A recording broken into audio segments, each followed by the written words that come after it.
Hello and welcome to the In the Money Players podcast and the In the Money Media YouTube channel. Action back at Keeneland for this Saturday. And we've got one of my favorite kinds of bets, an all stakes pick five to go over it here with me. A man who makes the morning line at Keeneland. You also know him for the great work he does writing for us over at inthemoneypodcast.com. You might hear him on Steve Bick's At the Races show and certainly on these airwaves. Always a pleasure to speak with Nick Tammaro. What's going on, bud?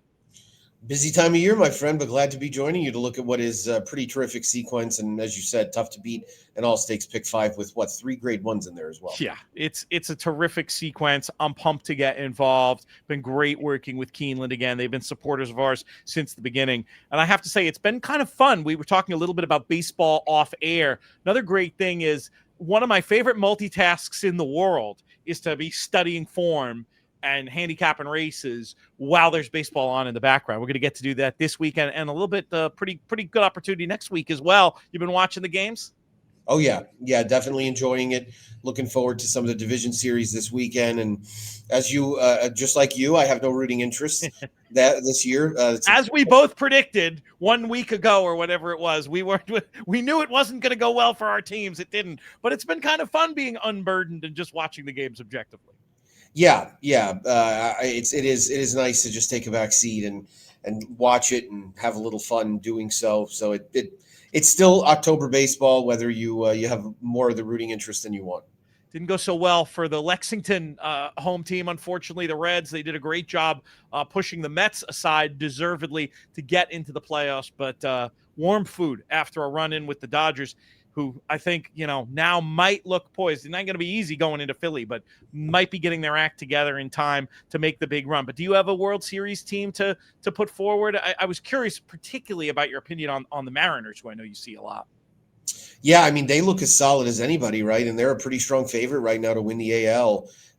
Should probably get a favorable matchup getting the winner of this Tigers-Guardians series, which does feel like it's definitely softer than what they do get the winner of the Tigers Guardians series, don't they? Yeah, because the Guardians were the third division winner. I mean, obviously the Red Sox Yankees series looks like it's made up of two better teams than the Tigers and Guardians, with all due respect. So I think the Mariners should have a somewhat easy path to the ALCS. And obviously, when you combine what they were able to do with their lineup with those additions at the trade deadline, their lineup is deep. Their rotation is excellent, and they have a really strong back end of the bullpen. So they have all the ingredients. They remind me in many ways of the 22 Astros, not quite that good, but they're very complete, and they've had very few injury issues throughout the year, especially now that they've been healthy for the better part of the last couple of months. And, the rotation's so good, they're going to have a guy like Bryce Miller pitching middle relief. Yeah. So it's tough to beat when you can get into that scenario. And when you can trot, Kirby, Gilbert, Wu, I don't know Wu's status, but I think he's okay. And Luis Castillo out there. I mean, that's tough. And now their lineup, obviously having Naylor and Suarez in there with Raleigh and Rodriguez, and Arozarena, it's a good bunch. Let's get back to our regularly scheduled programming. This all stakes Keeneland Pick 5 kicks off on Saturday with race number 6, the Grade 2 Woodford Stakes. This is a race where I put Arrest Me Red on top. This horse has done good work at 5.5 furlongs, and I think the trip could work out from the rail, getting forward position and attacking from the turn. This horse is in career form and has plenty of excuses, I think, in recent runs, mostly slow paces. I'm looking for a big effort with maybe the right kind of setup. I thought Don Show was a bit interesting. This horse, I do not think has the raw speed to lead in this spot, but as the outermost drawn speed, maybe the horse doesn't need that. Yeah, the horse has been dominating slow paces. This is not that, but I like the way this horse has pace figures that increase throughout, and I'm not ruling out a perfect stalk and pounce go of things. I've long been of the mind that the 8 Kadem is more of an Ascot horse for course than anything else, but the more I tried to look back without that prejudice at the last run at Kentucky Downs, that was a pretty good run. 6th early in a slow-paced affair, and this is his first try around a tight turn situation. I can't rule out further improvement. I want to keep this horse in the mix for something. Mostly 1 and 5, a little bit the 8. There's other stories you could tell in here. Which way did you decide to go? Yeah, I don't see it terribly differently. I do think in watching that turf sprint from Kentucky Downs back, I think Arrest Me Red ran a lot better than Kadem.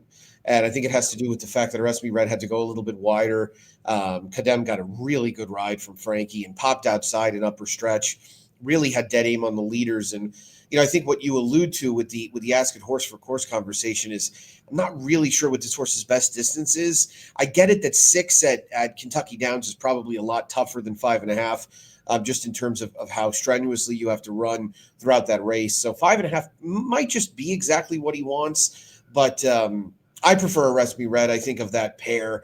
I also thought Doncho was dangerous. I do think Doncho's a little dressed up by getting the lead in his last couple of starts. And I think the key to this race is Joe Shiesty, because if Joe Shiesty gets the lead, as he should, then that will put Doncho in more of that stalking type trip, which I don't love him in that scenario. I will say that the Colonial race he exits has obviously already come back productive. Allegan won the Belmont Turf Sprint, and Whitty is just a terror in these Mid-Atlantic turf sprints. So I think that was a better effort than it might originally look on paper.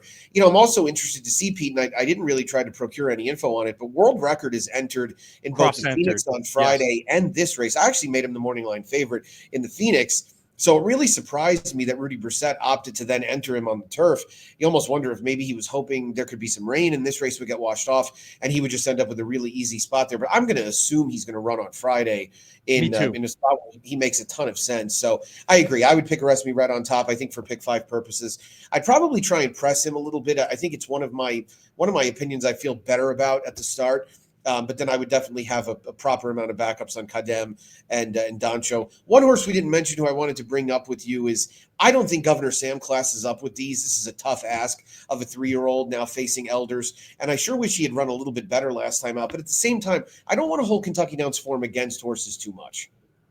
Yeah, I wasn't sure if he was fast enough at this point. He could take a step up as a late season 3-year-old. I was willing to oppose him here. Where do you land in terms of tickets? You mentioned having some ones and some ones, 5s, and 8s. Would you end up throwing Governor Sam in there as a deeper backup or Joe Shiesty? I think if I was going to have C's, I'd probably use Joe Shiesty and Governor Sam, just because in the autumn I've liked playing speed horses on the turf at Keeneland. It's a turf course that can get – now, granted, the weather is supposed to be a lot warmer this weekend than it normally is for an opening weekend at Keeneland, but I've generally liked playing forwardly placed horses in these scenarios. And, Joe Shiesty's the fastest horse on paper if he's able to get out of the gate in one piece. Right. We'll see how it all shakes out there. We'll move on to race number 7. We've got the Thoroughbred Club of America Stakes. Grade 2 action going 6 furlongs. Implications for the Breeders' Cup Filly and Mare Sprint. You quite understandably had Vava as the 7-5 morning line favorite. What do you think about that from a value point of view? Where does she figure in your tickets? Yeah, I mean, 7-5 is no value, obviously, but she's the horse to beat. She's run very well locally. Her nemesis, the late Alva Star, was the only horse that actually beat her at Keeneland. And I think she's a horse that obviously is clearly the one to beat. I think the question you have to answer for yourself is what to make of the Chicago, because the Chicago is a race that's become a bit of an outlier in the last year's worth of work on Vava's resume. Because whether you think she was stuck on a bad inside last time out at Charlestown, she wasn't very good. And she wasn't any good in the Derby City Distaff. I get it. It was on a sloppy track. It was a comeback race. Not that easy. Don't really want to hold the Breeders' Cup against her. She was probably a little over the top. But the thing is, I'm making excuses for 3 races now. Yeah. And that's a lot. For right? A favorite, that's a lot. Exactly, right. If it's for a 20-1 shot, make excuses for 5. Right. And even I can manufacture excuses. I pick Vava in the race, so I'm not, but you're making a great point about thinking twice here. Yeah, I think you've got to be hesitant. I think the horse that is supposed to improve, and she's going to have to, is Long Neck Paula, who, Wesley's horses, to me, you want to talk about a home field advantage. You probably give Wesley's horses a little bit more consideration at Keeneland than anywhere else. They're stabled there. They're comfortable there. She's run well here. She won the Bowman Mill against males. She came back and ran a good race in the Palisades in April on a sloppy track against males. And lost to Indy Bay last out. Look through Vava's PPs. Losing to Indy Bay doesn't look so problematic anymore. And I'm sorry, it was actually Mystic Lake that beat her, but Indy Bay won another race on that card. So I thought she was a horse that I can make a case for. I also think it's going to be a pretty clear approach where they're just going to go. Right, the gate's going to open. They're going to go. They're going to try to put everybody else on the chase. There really isn't anybody that probably wants to expend all the energy necessary to keep up with her early. So there's a pretty decent chance she's kind of tooling along on the lead. And I'm going to upgrade speed horses on the main track at Keeneland until further notice. I feel like every meet, I remind myself after a couple of days, why are you betting these deep closers? They just don't seem to get there. So I would pick Long Neck Paula on top. I don't have a big issue with it was actually I meant to say Vodka with a Twist PPs because she ran second to Indy Bay. I don't really have a big issue with Vodka with a Twist. She's a better horse on dirt. Don't hold the turf race, 2 back against her. Ran very well at Churchill behind Kilwin and then again at Charlestown. So I can make a case for her. I'm going to use those 3 as A's. I think last time was the time for Praying. She was training very well coming into that, ran very well. Robbie Medina showed up in the paddock with a suit on and then got his picture taken. So that's kind of the way I'm going to approach it and see if I can't just hopefully get through. Yeah, those are the 3 that I have as well. I did put Vava on top. I was pretty forgiving. It was such a weird trip at Charlestown. I know what you're saying about how on her best she's supposed to just run through it, but to be taken back off a slow pace and then spend time on a rail that didn't seem like it was any advantage, to say the least. How about some more aggressive tactics here? It's interesting to look at the 6 furlongs versus the 7 with this one, but if she gets involved early, maybe she can bring that slight extra bit of stamina into play. You mentioned the 4 Vodka with a Twist, ran well enough going 6 earlier in the career, hasn't done it in a minute, but this is the speedy 3-year-old with plenty of upside. And then you mentioned about Long Neck Paula. I completely agree with you. I completely agree with you about Long Neck Paula. There's one reading of this race where she could just be lone speed and could maybe bounce back from that disappointing run with the circumstances in her favor here. So yeah, Survive and Advance, 5, 4, and 2 for both of us in different orders, 2, 4, 5 for Nick, as we'll move on to the hinge of this race, grade 1 action in the form of the First Lady Stakes. Who do you like in this one? I'll tell you, Pete, this is just an absolutely spectacular version of this race. And, we've seen a lot of really accomplished horses in this race over the years, the likes of Tepin and Miss Temple City and horses like that. It doesn't have that star power, but boy, is it competitive. And I actually sent a note to Rick Hammerly the other night, and I said, how did Special One get excluded from this race? It is weird. And what's the story? He explained to me that in a race like this, this was his guess, in a race like this with so many graded stake winners, the fact that she's only a grade 3 winner gave her no greater amount of priority than the other grade 3 winners. And his guess was that they probably did a shake where 3 of them got in and 1 didn't, and she was the one who didn't. So, because I actually made her the morning line favorite. And I think coming off that lady's turf, she would be particularly dangerous. Dynamic pricing did get the better of her 2 starts back, but there's an argument to be made that Special One actually ran the best race in there. So, I would take Special One if she's in for sure as one of my selections. I wasn't enamored with any of the imports. I didn't think, and you'll probably have some better insight into some of those. I didn't really know exactly what to make. Simmering felt like more of my style of import, maybe a horse that's subtly on the improve, but going to go around a turn. Doesn't look like she's really got all that great amount of back form. I think if I was making a top pick, I'd probably just try Choicia and see if she couldn't wire this field. Frankie is really at his best when he puts a horse forward. I think she'll probably be more committed to the front end than Rakia. And I can make an excuse for the Just a Game. Being on a boggy turf course, she was chasing the pace wide, didn't really have much of a chance that day. I don't think she wants to go the 1.8 that she did in the Diana. And they've now given her a little bit of a break for her comeback, but I'm not going to be beaten by dynamic pricing. Obviously, I'll use Special One if she gets in. Sagesta would be my other horse, who I think has actually run better in a number of races this year than it looks on paper, including that Just a Game where I have no idea what the hell Jose Ortiz was doing with her. Watch that replay back closely. So I would probably just kind of throw a blanket over those 4 if the 13 gets into the race. So I wrote down 1, 13, 5, 6, and 9. Were you ultimately against Simmering, or? I would use Simmering as a backup. I'd be 1, 5, 9, 13 as A's. Okay, great. And I'll mention Simmering. I have Simmering in the mix, but I'll get to her in a minute. My top one was dynamic pricing. I really liked that last race visually and on the clock. I like how she moved into the fastest part of that race. Suggested to me that there might just be even more here. Sagesta, I think, is going to get the best trip. Has that good tactical ability and has really just bounced back and looks to be coming into hand after a meh start to the year. I need her from a race design point of view. I do want to keep Simmering in the mix. So Ali Sangster worked for Ward here for a while. This is Al Shakab, big international operation. I'm just kind of guessing there's nothing in the paper definitively that makes me think, I look for those clues. I love those classy left-handed races that often will say, then you can bet them with confidence. They're going to like the U.S. This one, I'm just kind of guessing. I think your morning line guess is good. And so I think, but I also think that she would be value at that price. I mean, she does have back lines.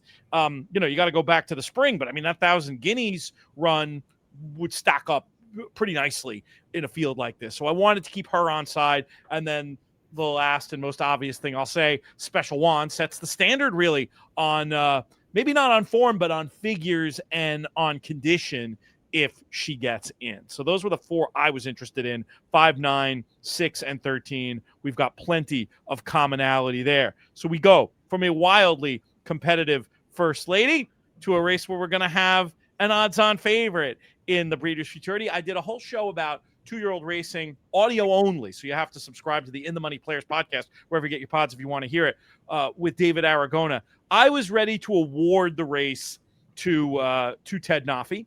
And he made some interesting points he made some very, very interesting points in this race that are worth listening to over on that show. What did you think? Is Ted Nafi a place where you can single and move on? Well, look, if you have a reasonable level of confidence, which I don't really know why you shouldn't, that he's going to run close to the way he did last time, well, then he can't be beaten. Right. And there's nothing about his pedigree or what we've seen so far that at this point would have you concerned about his ability to go a mile and a 16th at this stage of the game. What we knew last year coming out of the Hopeful was that Chancer McPatrick, at least to me, felt like a horse that might top out at 7/8 to a mile. There's just nothing about the way Ted Nafi's run in his 2 prior starts that would give you that indication. The only real knock on him to me is that Todd Pletcher's horses really, really, really ran well the last week of that meet. And that includes this horse, that includes Tommy Joe, that includes Final Score, who's running in the Bourbon on Sunday, that includes Time to Dream, who's running in the Jessamine. And you start to get a little worried that maybe they're just not going to be at that level, right? Maybe it was one of those, I love betting horses back that ran sneaky well when a barn was cold.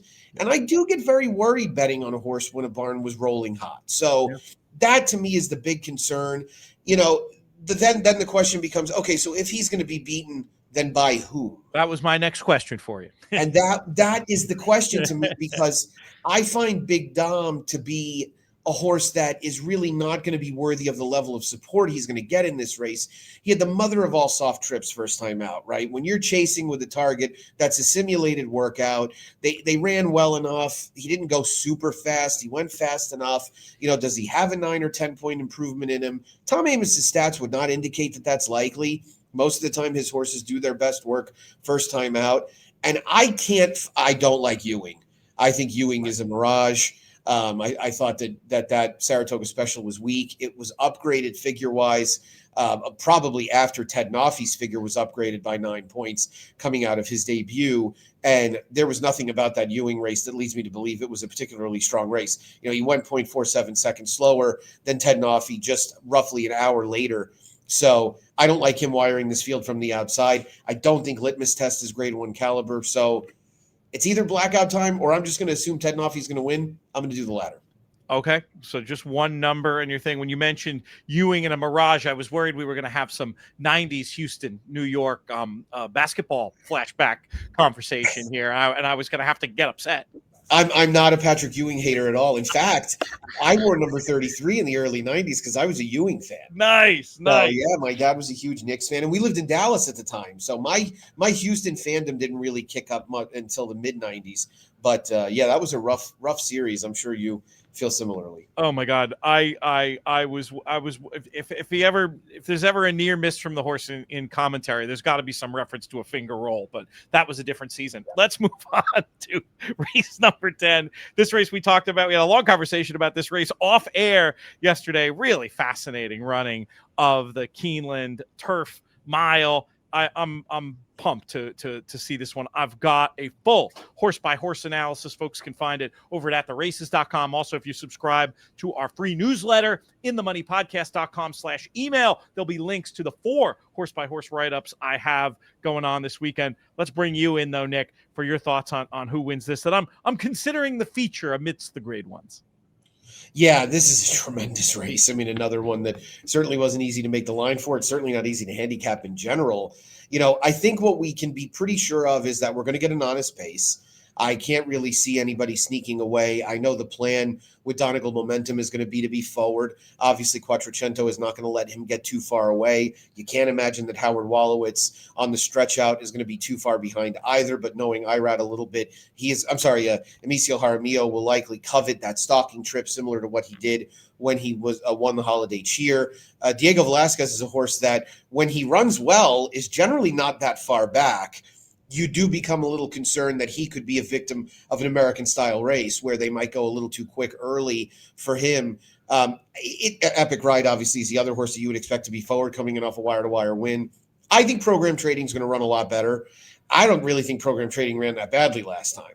He got shuffled out a little bit going to the turn, ended up making a good late move. That was a comeback race. My worry is that in general, Chad's better off the long layoff than he is second off. I still think this horse is going to run better second off the layoff. So I like the progressive pattern of both of the other 2 Euros. I do think that Woodshana is a horse that will likely stretch to a mile without issue.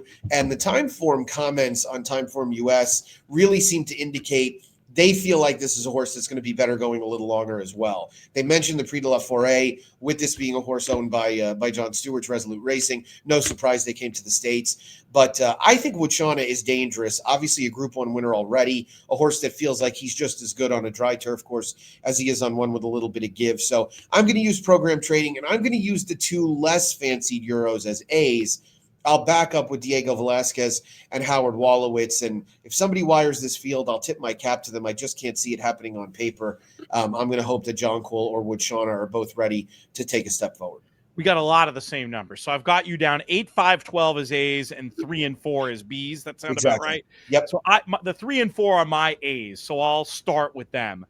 I think Howard Wolowitz is a really interesting contender for the stretch out. And I think given how well this horse has run, going a galloping 6.5 at Kentucky Downs in a fast-paced race, that to me says you probably have the stamina to get the mile around 2 turns. Horse just looks pointed in the right direction. The spot makes sense to me. I think they think the flying 5 is too sharp, so it makes sense to go a little bit longer. And I think this horse is going to get a good trip, maybe the right combination of speed and stamina, and reportedly working well as well. If they all run their best race, Diego Velasquez should win, right? He probably ran the equivalent, according to Rob Dove, one of the top 10 pro punters in the UK today, of a 105 buyer last time. But he has going days and he has not going days. He seems like he easily gets his mind mixed up, and those 2 efforts at Ascot on USA style ground are like his worst races by far. So I don't trust him, but I'm not getting beat by the fastest horse. So that's why I had him as an A. And then I was with you about the other Euros being very, very interesting. Woodshana makes a lot of sense here. You can probably trust these connections to choose the right horses to ship over this way.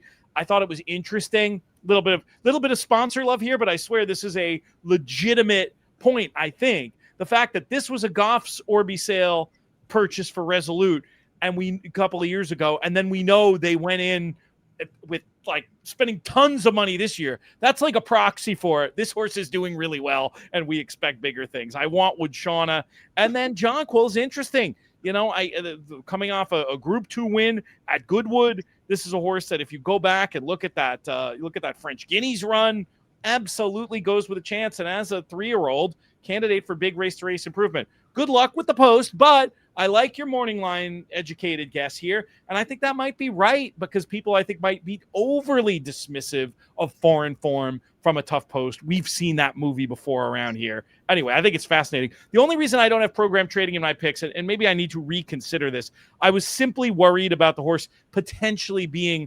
overbet in a really tough spot. But again, if your guess is right, I would probably, and I won't know this when I'm putting in my pick 5. So I probably need to cover Program Trading a little bit somewhere. I was just worried about using too many of them, but there are places in the sequence we can get narrow. So maybe I will add that one to the picks after all. Any other thoughts about the Turf Mile from you?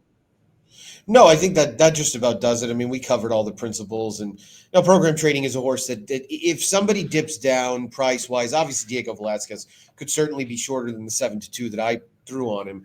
But program trading is a horse that has been very well fancied throughout his career, so it's not going to shock. I think there's going to be a lot of love for him second off the layoff. This could also be a little bit of race to race type support. If dynamic pricing runs well, you could see the connection money going right back to it, and of course Keeneland has a tremendous amount of recreational money in their pools, which will contribute a little bit to it as well. So just a fascinating way to end what's a really terrific sequence on a great card, and glad to have the fall here. This is one of my favorite days of the year. This is probably my favorite weekend, non-Breeders' Cup, non-Triple Crown. It's this and that first weekend of April where we just have a ton of good racing across the country, and I'll certainly be ready for it.